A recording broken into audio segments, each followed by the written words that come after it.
Hi, everyone. Thank you for joining the first National Voter Registration Day webinar of the year. Before we get started, I want to go over a few housekeeping items with all of you. This webinar is being recorded.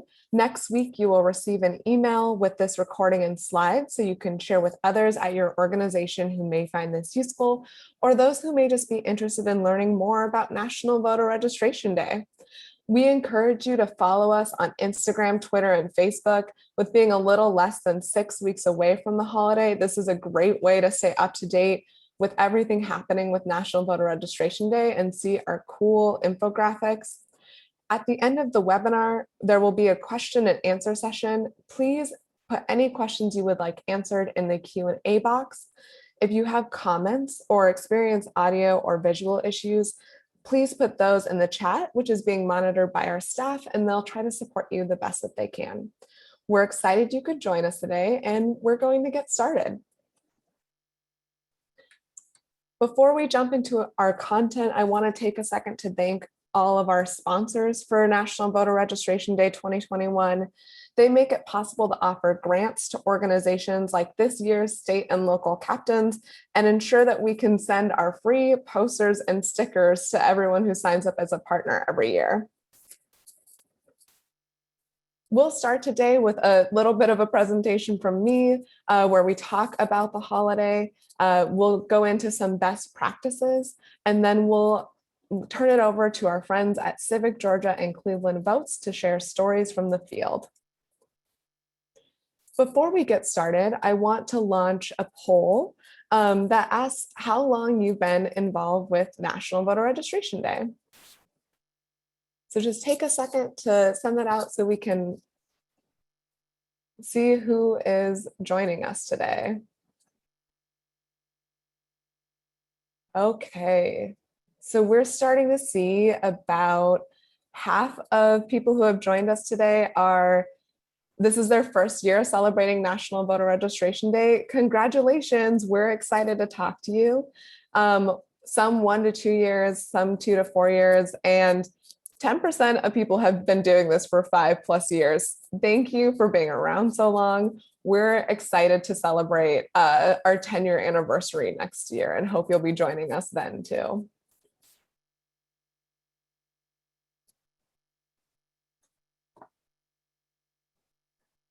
Awesome. So, seeing as a few folks are newer to National Voter Registration Day, we're going to start off with talking a little bit about what is National Voter Registration Day. It is a nonpartisan civic holiday to get Americans registered to vote and #VoteReady. It's held on the 4th Tuesday of September every year, with the next one being on September 28th. As I mentioned, that's a little less than 6 weeks away, and it's a coordinated day of events with a lot of partners who share registration opportunities ahead of state deadlines. So why you should consider celebrating National Voter Registration Day? We know you're already on board, but we just want to remind you some of the cool reasons you may have signed up. As many as 1 in 4 eligible Americans are not registered to vote. Due to this and other reasons, millions of people miss elections each year, either because of registration problems or being unaware of deadlines. And we know that your organizations have the unique and trusted relationships in your community, and that you can help change this by making sure people have the information they need to register and vote. We also want to know you're a part of something big. You'll be helping us support hundreds of thousands of voters nationwide to update their registration or register to vote for the first time, to learn more about upcoming elections, such as their state and local elections this year. And you get to do it in a celebratory way, which we're excited about. You'll be joined by thousands of community partners across the country, and we're endorsed by awesome organizations like the National Association of Secretaries of State and other elected officials across the country. We have big goals for 2021 that we need your help with.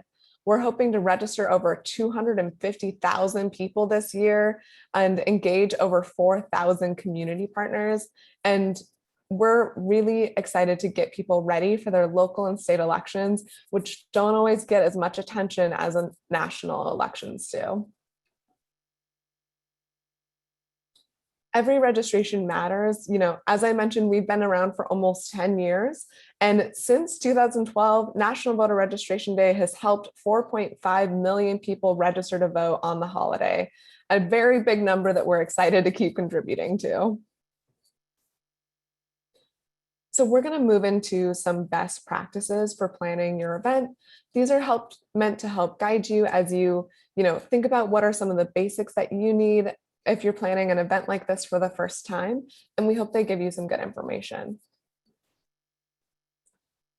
So first, as you're thinking about event, you don't want to be doing this alone. You want to think about who on your team can help you or who is your team, folks that can help you organize and run your event. There are a lot of people who are interested in volunteering for this kind of work, who are enthusiastic and committed to doing this work. And it also is helpful to figure out who else is celebrating in your community. With over 4,000 community partners, it's likely that there may be someone else in your city or in your neighborhood that is celebrating National Voter Registration Day, and maybe you can collaborate. Make sure you set some goals. It's always good to have something that you're aiming for, knowing who your target audience is, whether that's new registrants, maybe people who have just turned 18, maybe it's the people that you serve on a daily basis and giving them the opportunity to register to vote. You also want to know how many people you want to engage. Not everyone will register, so consider how you might engage them, thinking about, do they maybe just need information about how they can cast a ballot if they're already registered to vote? Maybe they want to learn more before they fill out their voter registration form, and you can give them that information. Or maybe you can get them to pledge to vote in their upcoming local election. Choose your location. We're excited to say a lot of partners have signed up this year to do in-person events. We know that everyone is thinking about how to make sure they can do that in a COVID conscious way. But as you're thinking about your in-person event, think about how long it will be. Will there be a long time so a lot of people can stop by and maybe in a spread out way? And where are people most likely to be at? So where can you make sure that you're already setting up a table or something where people are already likely to be at versus encouraging them to go to a new location? Also consider, if you're doing an online event, what are the best platforms for you to do that? Maybe it's not hosting a Zoom webinar, or maybe it is. Maybe it's considering doing a Facebook Live or an Instagram Live to get people engaged that way. And think about how you'll communicate about registering to vote, whether you're just sharing social media or whether you're actually planning events that people can engage with online.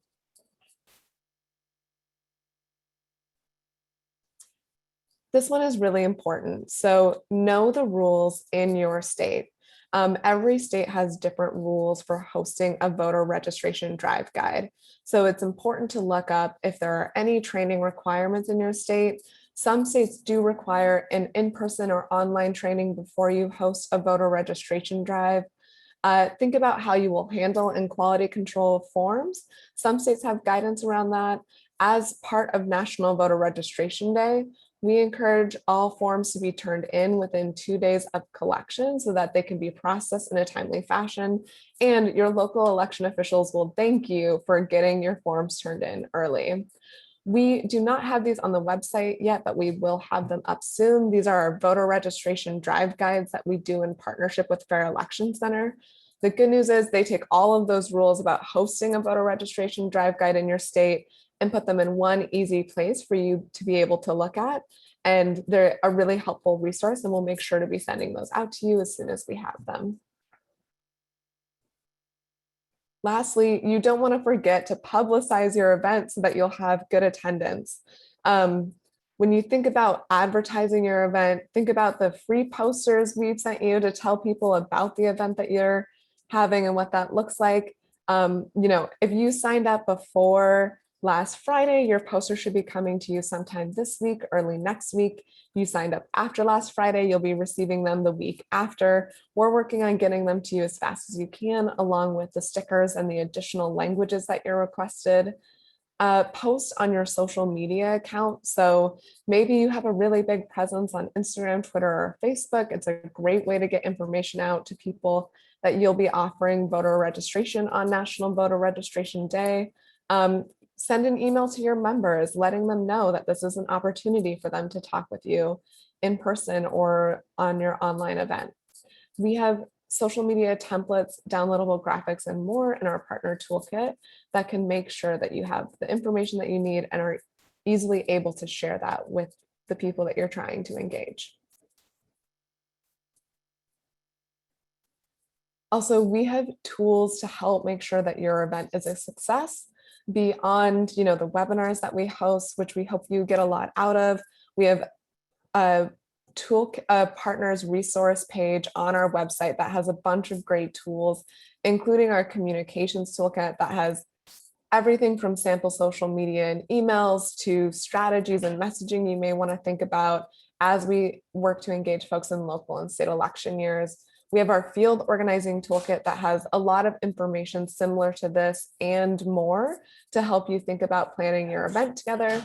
As I mentioned, we have the voter registration drive guides. We also will be updating our guide to online voter registration, and that will be up soon, as well as a document that will help you think about COVID as you're planning your in-person event.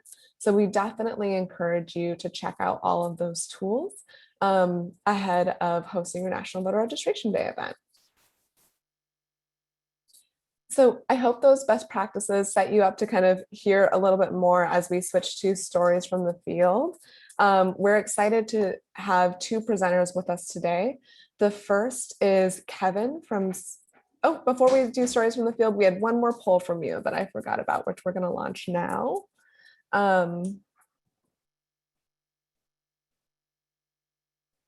Asking what type of National Voter Registration Day event you are planning so we can get an idea of what you're thinking about.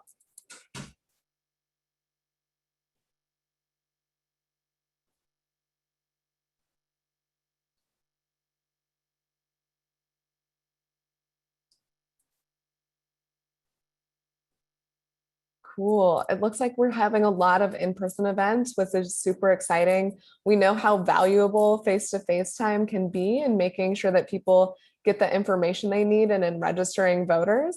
It also sounds like there's a lot of people doing a combination of in-person and virtual, which is really exciting. If you'd like to drop in the chat box how you're thinking about doing both, I'd love to hear more about it.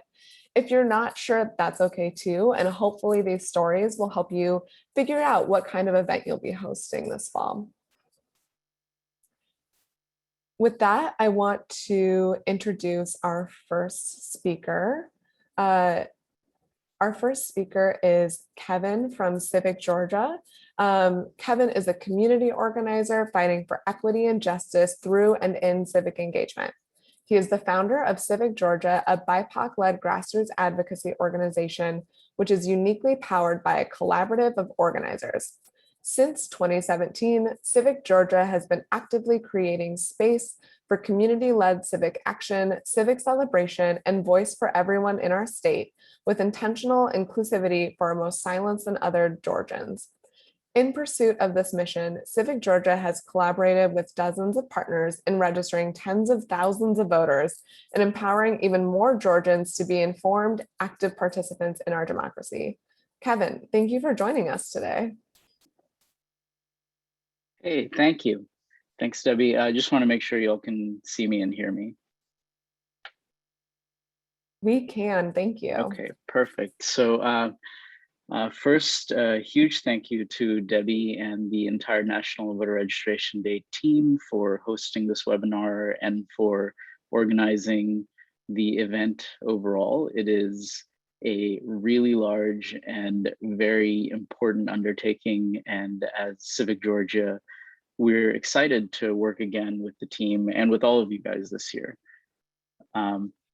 So to get started here, we have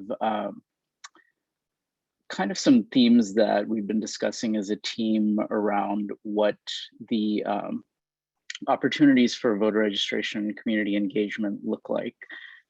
Some background ideas that we discussed include, of course, something Debbie mentioned, which was being COVID conscious. So we are all working on increasing civic engagement in our communities because we care about our community's voices. And I don't think that anyone on this call would disagree that the prevalence and reemergence in some ways of COVID is of huge concern to our community's health and well-being. And that means that anything we can do to continue staying safe, following social distancing guidelines, mask wearing guidelines, those are all really important. So what you're looking at right now is kind of a laundry list, as we call it, of fun ideas for engagement and collaboration that we have either tried or we've had partners who have tried in embracing our communities and trying to build their capacity for civic engagement. So the reason we wanted to share these was because it's understandable, and it's really easy to think about, what civic engagement event can I host, or what voter registration drive can I organize? But we actually also want to encourage folks just to focus on the huge community building opportunity that we have for National Voter Registration Day. So instead, or in addition to thinking about what civic engagement event or what voter registration drive, it can be really helpful and actually a lot of fun to think about what community activity can I organize, and then how can we weave in civic engagement and voter registration as opportunities at those events. So you'll see here some ideas, and as I mentioned, we have done these, we have tried them. It is all dependent on what you are comfortable with, what is authentic for you, your team, your community. Some of our most fun activities have been drive-in movie screenings, board game and trivia nights, community conversations around a subject that is important to the community is a great example of inviting people into a civic space without necessarily making it overwhelmingly campaign oriented, just having a chance for people to share. Of course, school is back in session now, and there's still activities going on related to that. So back to school supply giveaways.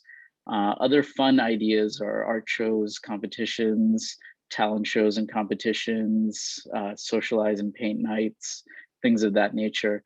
So the goal here is not to say that everyone needs to do all of these. The goal here is not to say that we've done all of these and they've all been amazing every single time. The goal is to make sure that we all see that there are opportunities beyond what feels like the obvious sometimes. And they can actually be fun, especially when people are not necessarily able to go out and be as collaborative as we used to be. A lot of these events can still allow for community building in a way that's safe, whether they're done COVID conscious in person or virtually.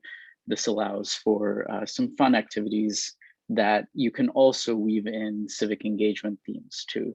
So for example, the film screenings we did last fall all were centered around voter engagement and the life and legacy of Congressman John Lewis. So just some ideas there.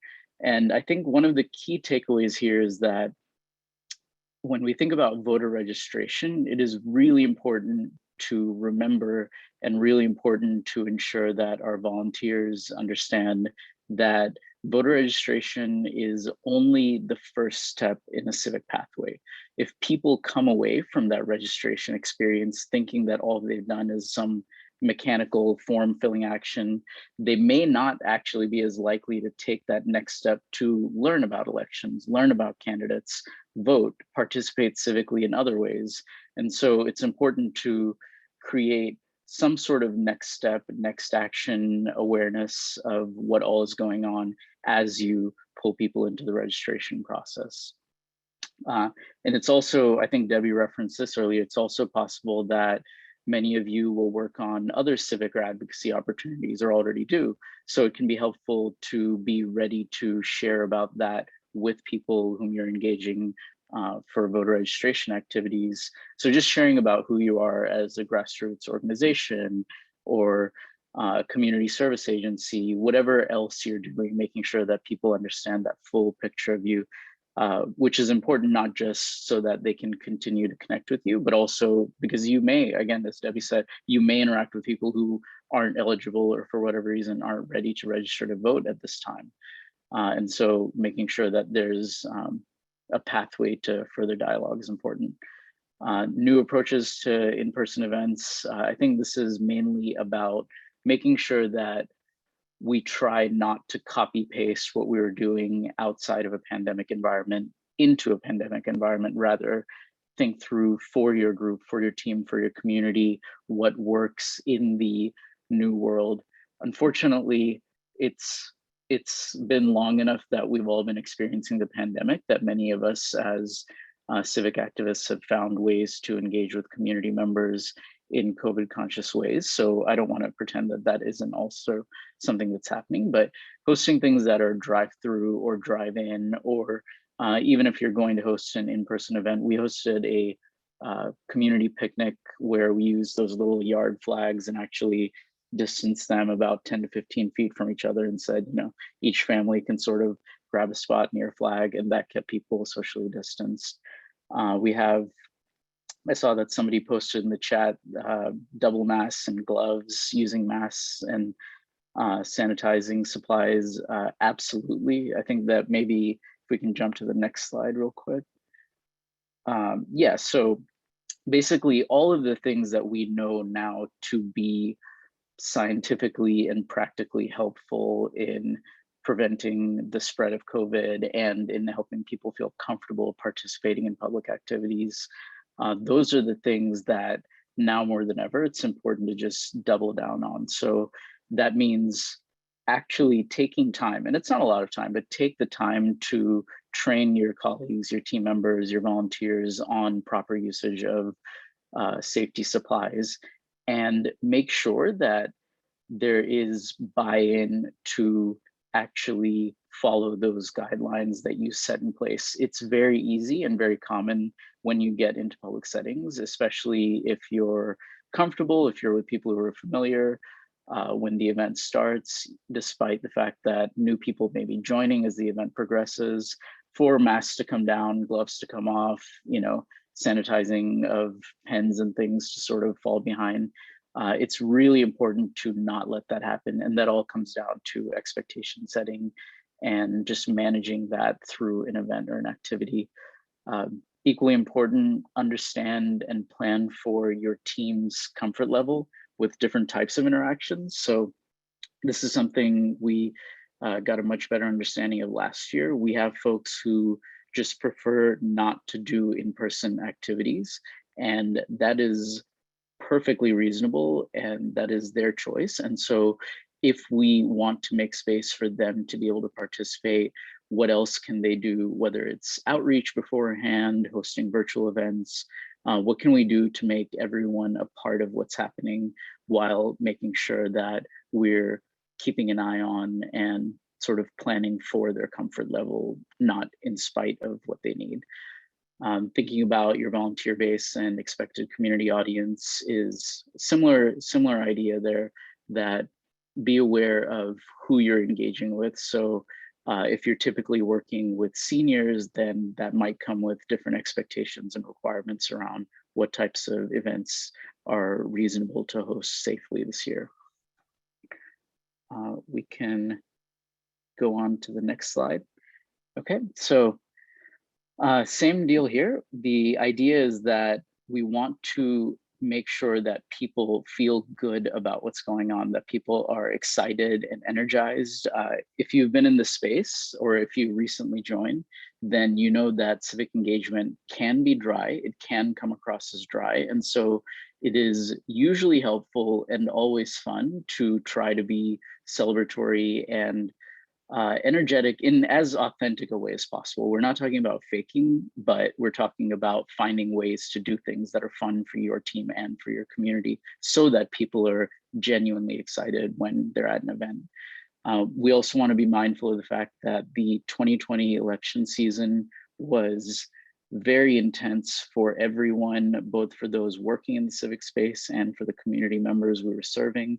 And that means that there's a very real civic fatigue out there, and not just in the traditional way where participation drops after a presidential election, but in a way that, hey, we've all been going through an exhausting and emotionally and physically and financially and everything, a devastating pandemic. And so how can we take this as an opportunity, not just to get someone to complete a form, but to actually give them a bright moment, a bright day, a fun activity. Keeping it fun and keeping it lighthearted is always helpful, but sometimes, for example, if you're hosting a community conversation around something that's important, whether it's public safety or police brutality or healthcare in your community or the impact of COVID, there can be tougher conversations that can still be really meaningful and valuable to everybody who's participating. So those are just some ideas from our experiences, and I'll pass it back to Debbie and the team. Thank you again. I hope you guys will get a chance to reach out. If we can help with anything, you can see our Instagram handle is there, Civic GA. And we're always excited to work with organizations who are newer to these activities.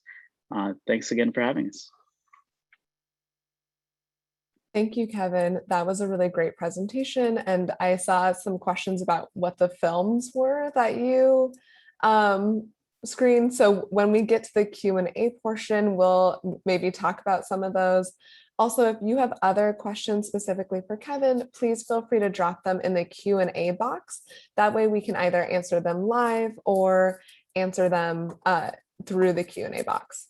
So we're going to move to our next presenter, who I'm super excited about. Jennifer is joining us from Cleveland Votes. So Jennifer serves as the Director of Civic Engagement Strategy and Mobilization for Cleveland Votes.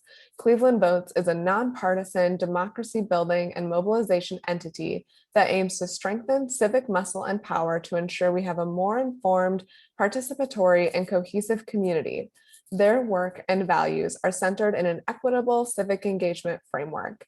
Cleveland Votes leverages various strategies and tools that enable them to educate, connect, and empower partners to realize a more equitable democracy. Jennifer's community development and partnership practice are rooted in supporting the development of sustainable communities through creative relationship building and mindful resource connections. Jennifer plans to fully immerse herself into the newly inherited Cleveland Votes Mobilization Initiative, which will fully integrate and galvanize all sectors in Northeast Ohio around voter registration and increasing voter turnout. Jennifer, thank you for joining us today. We're excited to hear from you. Thank you, Debbie, and everyone for having me. I'm really excited to be here. And I see that our partner, Elia Burgos, is on the line from our Cuyahoga County Board of Elections. So I just want to lift that up and say we are super happy to be here. So thank you again. Again, my name is Jennifer, and we just wanted to share with you all some quick information and attributes that really led to our successful voter registration days, leading to 19,775 registered voters last year. So contextualizing this moment is really important. Again, like Kevin said, health and safe access to the polls is primordial to our efforts. And we know that last year provided some really unique challenges, but also gave us a chance to be really creative in how we exercise our lens into equitable civic engagement. So we know that Northeast Ohioans don't have to make a choice between their health and the health of their neighbors when it comes to choosing their right to vote and doing that. So we want to ensure that we really amplify the importance of health and safety, and then also know that the important time we're in locally, and many times across the country right now, we're having our local mayoral election, the first one in 16 years. So not only is it a chance for us to continuously make history every year, but National Voter Registration Day is a chance for us to amplify the ways that we can make access creative to the ballot box. And also, just lastly, uplifting our partnerships with the Cuyahoga County Board of Elections and other folks that are our nonpartisan community members. Without them and our neighbors and our election workers elevating the importance of access to the polls, not just during the pandemic, but thereafter, elevating this work with National Voter Registration Day wouldn't be possible. So thank you again.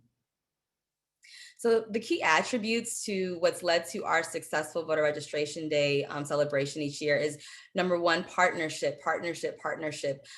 We had 58 partners last year, which was under our goal, but we actually, with the help of our planning meetings and our logistics being on point and predicated through from July, we really had a chance to get ahead of that. And then of course, educating all of our partners and our community with the unified message, making sure that we're not just talking about registration, but like Kevin said, the path thereafter, which is mobilizing and motivating folks to get to the polls, and then elevating the joy in democracy. I just want to amplify folks like Fannie Lou Hamer and those who didn't have it as easy, right?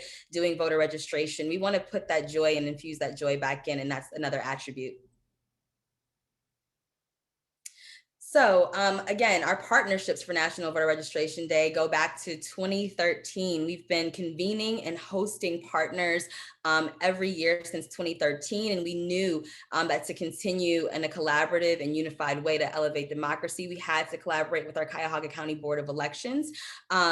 We have since been very, very diligent about understanding our respective strengths and our respective complementary roles.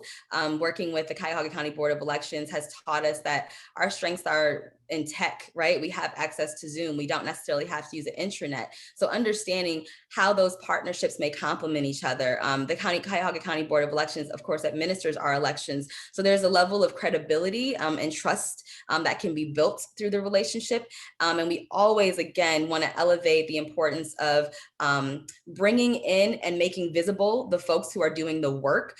So you see in the lower left-hand corner of your screen, this is our flyer that includes all of the locations and dates and times of the events that our partners hold through National Voter Registration Day. And again, their logos there so that everyone knows visibly who is uplifting and celebrating democracy and National Voter Registration Day with us. To the right, you see some photos. So the upper right-hand corner, you see that A-frame, really illustrating and showing celebratory nature of the work, but then also saying the voter registration drive-through is here, right? And it's in Spanish and it's in English. So we also not just work with partners, but we also ensure that they and their voice are reflected in the work that is happening across all of our sites for National Voter Registration Day, and that it actually speaks culturally to the way in which people engage and understand motivating and the importance of access to the polls. And we are really happy to say that we had our partnership with the Cavs and our local sports teams at Rocket Mortgage Fieldhouse in Cleveland. And they partook in elevating and holding National Voter Registration Day and using their site as a polling location for our downtown residents. And that will take place again with our Cuyahoga County Board of Elections this year and with another community organizing group downtown. So again, we're augmenting our partnerships and we're making sure that there is a unified voice and a unified kind of pathway, regardless of sector, how big or small our partners are. You'll see all of their logos are on the flyer with the same size. So we just, again, want to amplify partnerships in any way that we can. So providing direction and resources, we decided after 2019 that we had a lot of content and a lot of really successful strategies that encompass the ways in which democracy was being uplifted, and specifically for National Voter Registration Day. So we created a Commit to Cleveland toolkit. This toolkit not only shows and illustrates the various strategies that we've implemented, but it also gives very clear and succinct direction as to what to do once you register to vote. Make a voter plan, confirm and update your registration, decide how you'll vote, vote from home, early vote, and or in person on election day. And so this Commit to Cleve is not only a toolkit, but it's also something that we're going to refresh every year so that people can see how we're continuing to use our creative latitude in ways that are unimaginable. And then below that, you'll see some examples of peer-to-peer to friend texting campaigns, but we also elevate our caravanas. We also elevate all of the hybrid versions, in person and virtual, that folks have done. And we look forward to sharing that with you all for 2021 as well.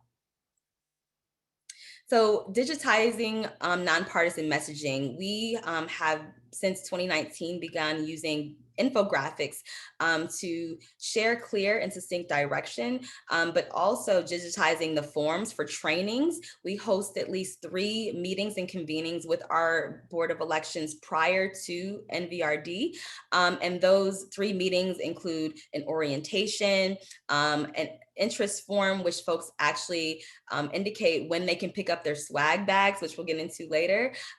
Those 3 meetings also provide provide a training, which you can see on the left-hand side, that voter registration form online, which we walk through with our participants so that everyone that's hosting at a site across our county and city is getting the same information. And it really lets folks trust the process when they know what to expect each time that they're talking and speaking with someone who's registering them to vote. And we also want to ensure that folks know the nonprofitvote.org resource to identify the rules in your state. And then specifically, if you have a statewide site that folks can use to register folks online, it's always helpful to utilize that so that you can ensure that folks are either accounting for their voter registrations at a specific date and time using like geofencing or whatever mechanism you have. But you see the ohvotes.org is the site that we try to deploy across our partners to ensure that all the voter registrations and the events are captured in real time via mobile device or laptop. So unifying your message with digital communications.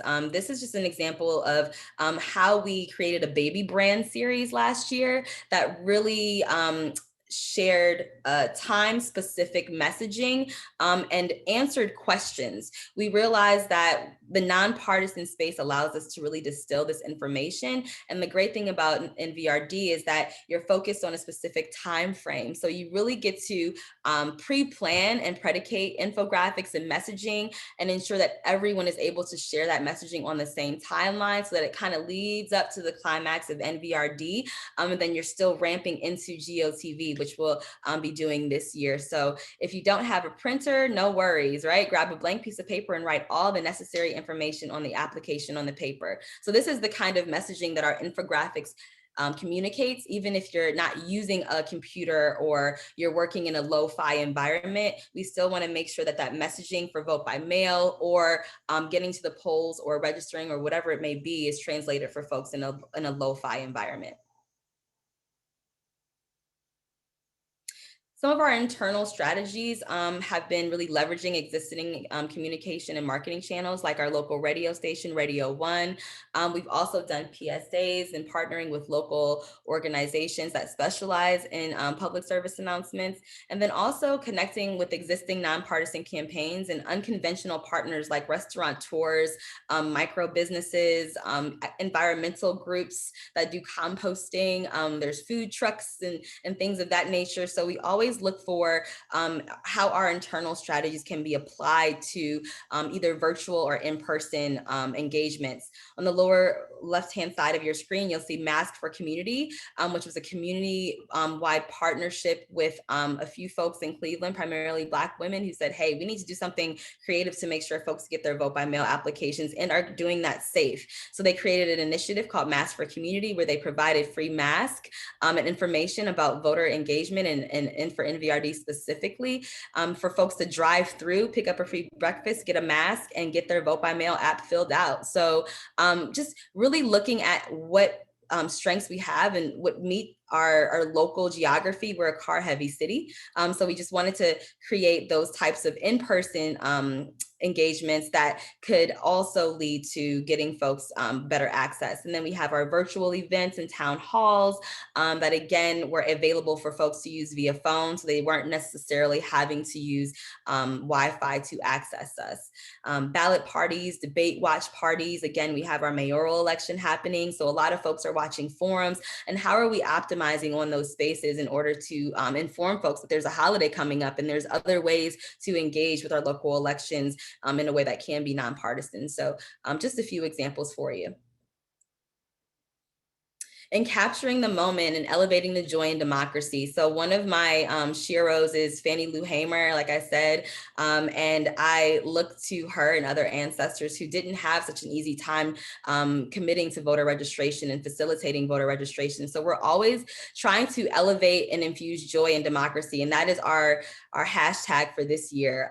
We're encouraging folks to share photos on our shared drive. We're encouraging folks to really use the hashtag and create a space online where we can have a repository to see each other, uplift each other. And you'll see on the lower left-hand screen, we have our QR code, our local retail businesses that use hand sanitizer to keep folks safe. Moving over to the Caravana, where Elia and I were present with our friend Selena and the Young Latino Network, taking photos that really show and capture the moment. We don't want to lose this moment, and we want to keep folks elevated and excited all year. And we think that capturing the energy and the times are the best way to do that. And then we have swag bags that we offer in addition to the wonderful National Voter Registration Day stickers and goods that are provided. Sorry about that, guys. So our partners are always excited to get our Cleveland Vote swag bags with all of our goodies that are personalized to our local area. And those swag bags are already kind of scheduled. They'll be scheduled for folks to come and pick up via drive-through at our Board of Elections, because we want everyone to know where the Board of Elections is. And we want folks to be in closer proximity and relationship with our folks who administer the election. So this year we'll be doing our swag bag pickup at the Board of Elections. And again, trying to encourage folks to capture all the moments and all the joy and democracy for this year and every year thereafter. So thank you again. I'm really excited to hear your questions. I haven't had a chance to check the chat, but I'm happy to be here, and I'm excited to hopefully report on a wonderful 2021 NVRD. And you can contact us at info@clevevotes.com. And you can check out our Commit to Cleve toolkit, as well as our Joy and Democracy toolkit coming up in 2022. Thank you.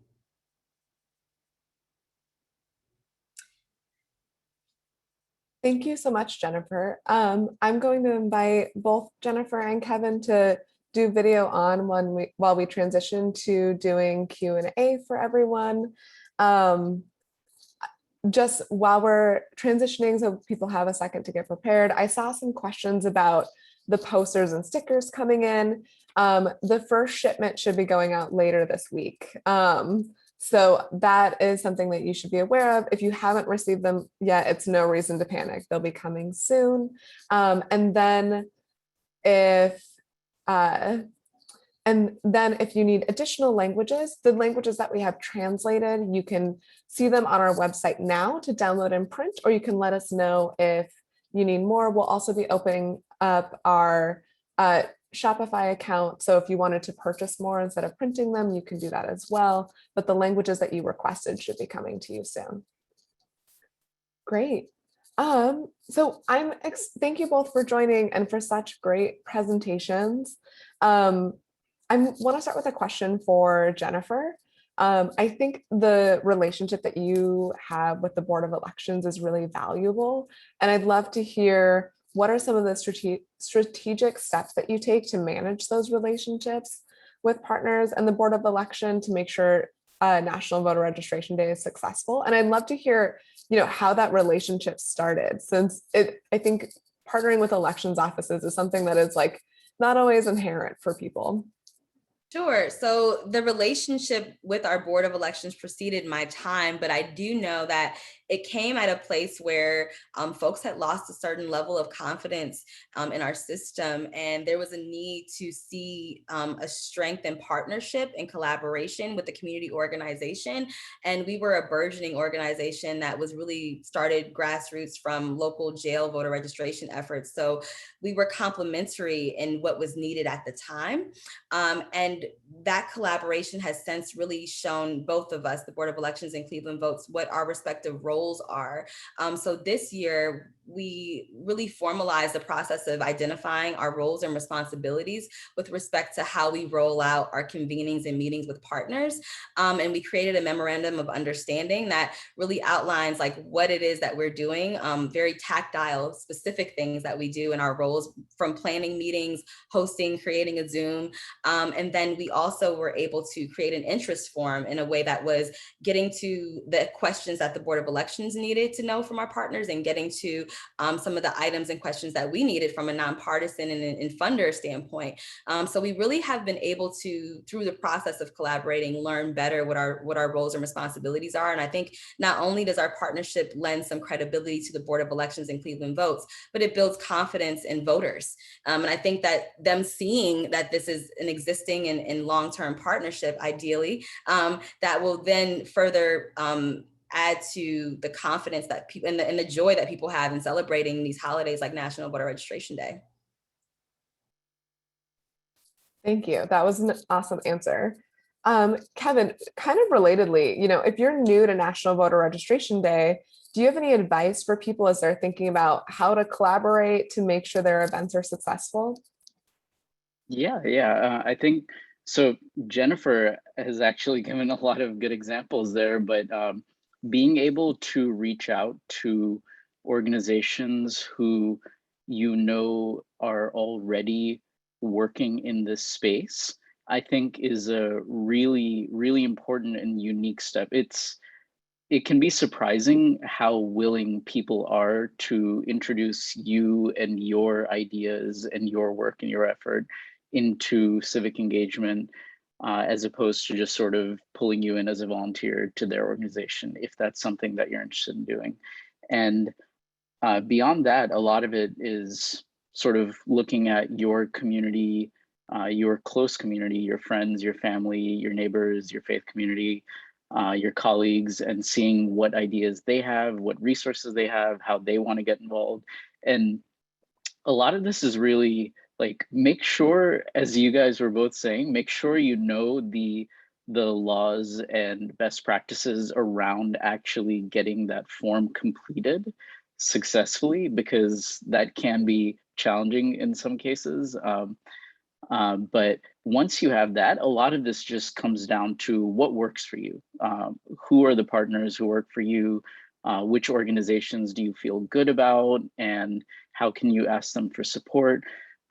We did some stuff last year. So Jennifer was sharing about swag bags, and I went and dug out our Party at the Mailbox swag boxes that we did last year with Black Girls Vote Awesome. in Atlanta.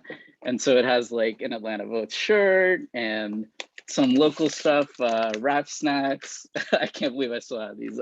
Atlanta hot sauce.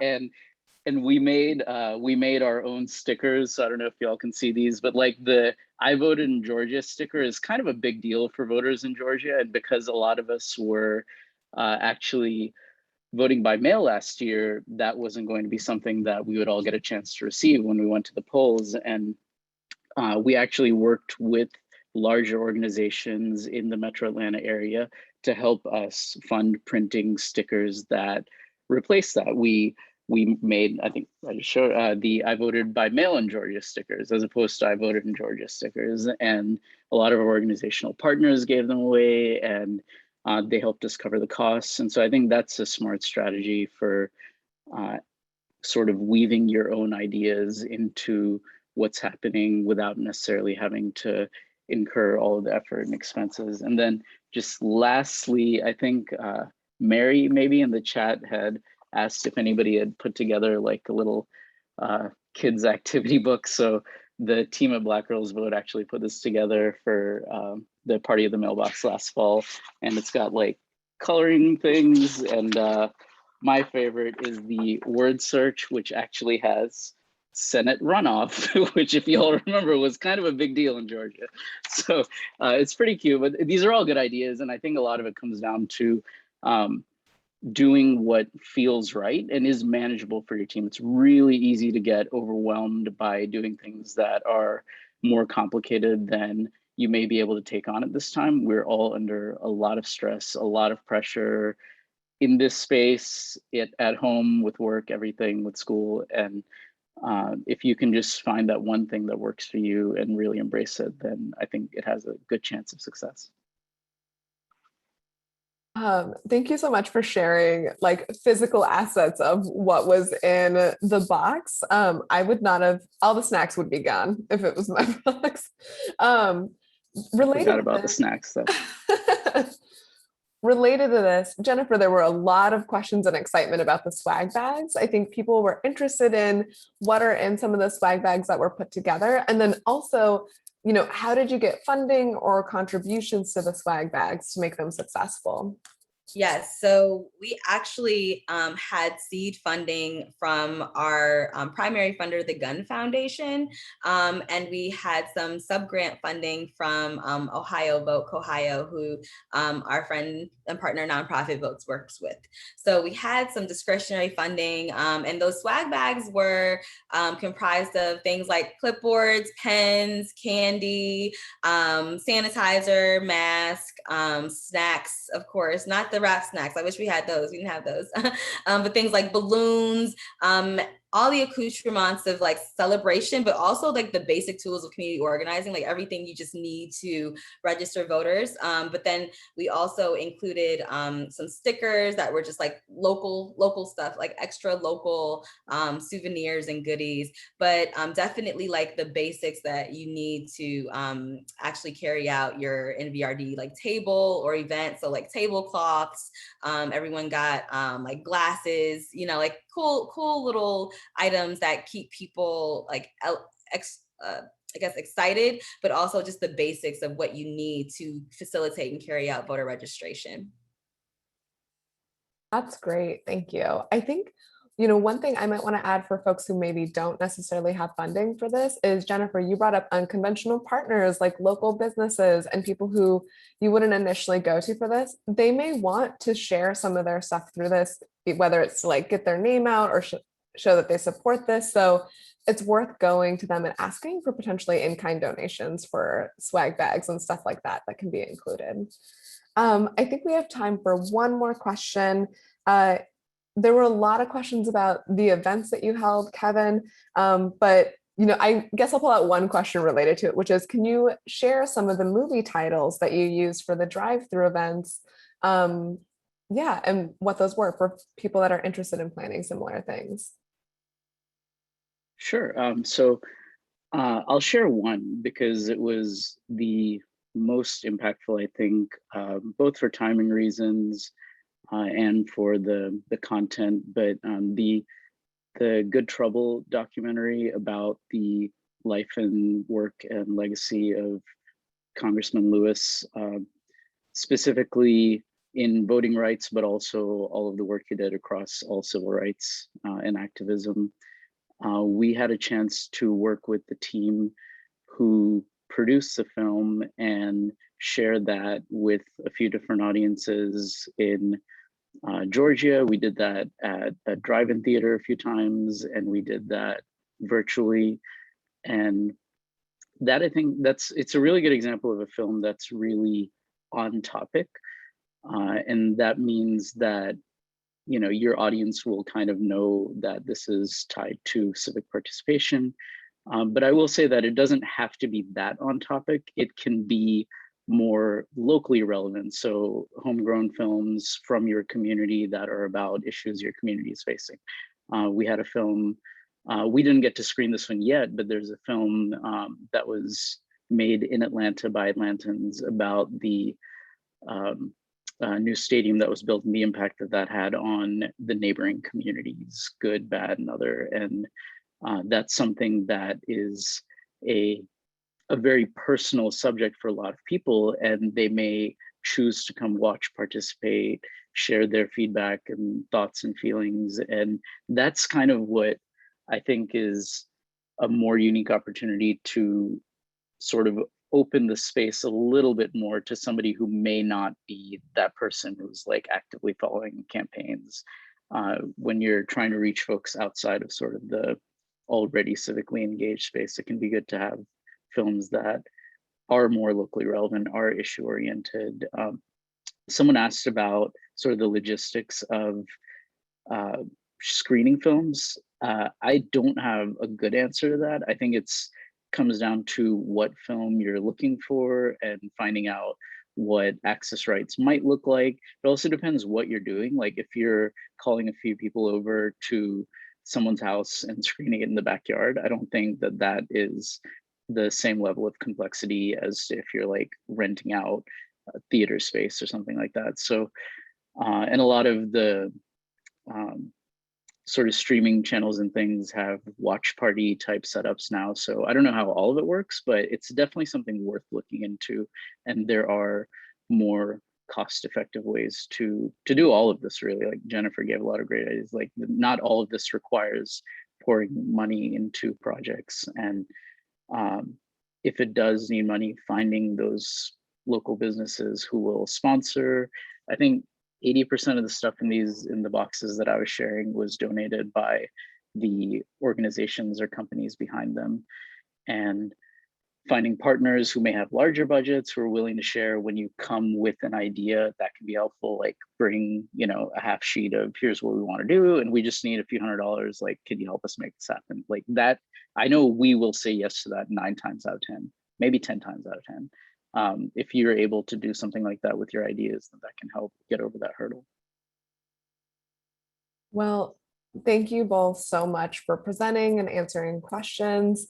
If you want to take a couple seconds to answer things in the Q&A box or in the chat, we're going to share some final wrap-up things, but I appreciate both of you coming and joining this webinar and, being a part of National Voter Registration Day with us. So I just want to wrap up with a few closing thoughts. Thank you for everyone who attended. If you have questions, you can email us at info@nationalvoterregistrationday.org. Myself and Travis, who is also, you may have received a message from in the chat today, we manage that account and we'll try to get back to you as soon as we can. You can also visit our website if you have questions. If you would like to join us for future opportunities, tomorrow you can sign up for a 15-minute consultation with the staff at National Voter Registration Day. Between 2 and 3:30, we'll have open office hours. We'll send that link as soon as possible and drop it in the chat, Travis, if you can, so people can sign up and you can talk to us about your National Voter Registration Day event, and we'll provide as much information as we can. And join us for our September 14th webinar, Talking to Voters, where we'll have more awesome speakers with us. Also, many of you asked how you can find out who is doing voter registration events in your community. We have an events tool on our website where you can register your National Voter Registration Day event so people can find you in the community. So if that's something you're interested in, as a first step, I recommend that you register your event so more people see it and connect with you, and vice versa. So, that's a great way to get started, and it's a really helpful tool to figure out where events are happening on National Voter Registration Day. Thank you all so much for joining us today. Thank you again to Kevin and Jennifer for being our guest speakers today and talking about the way Civic Georgia and Cleveland votes. Do your voter engagement work and your civic engagement work and participate in National Voter Registration Day. And special thank you to Caitlin Donnelly from our team and Travis, who joined us today to help manage the webinar and manage the chat and Q&A. Have a great rest of your Wednesday.